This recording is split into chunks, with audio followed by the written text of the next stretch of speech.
হিমন্ত বিশ্ব শৰ্মা এই মুহূৰ্তত দুলীয়াজানত উদ্যমিতা আঁচনি প্ৰদান কৰি এই মুহূৰ্তত দুলীয়াজানৰ পৰা ডিব্ৰুগড় অভিমুখে আহি আছে আৰু আমি দেখুৱাবৰ কাৰণে চেষ্টা কৰিছোঁ।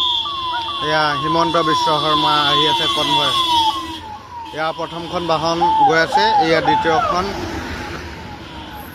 মই যদি কওঁ এই 3 নম্বৰখন বাহন, 4 নম্বৰখন বাহন, 5 নম্বৰখন বাহন, 6 number, 7 number, 8 number, 9 number, 10 number, 11 number, 12 number, 13 number,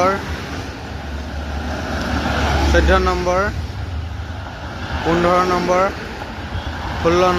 16 number, 17 number, 18 number, 19 number, 20 number, 21, 22, 23, 24, 25, 26, 27, 28, 29, 30। এয়া 30খন বাহন লৈ মুখ্যমন্ত্ৰী হিমন্ত বিশ্ব শৰ্মা দুলীয়াজানৰ পৰা ডিব্ৰুগড় অভিমুখে গতি কৰি থকাৰ দৃশ্য।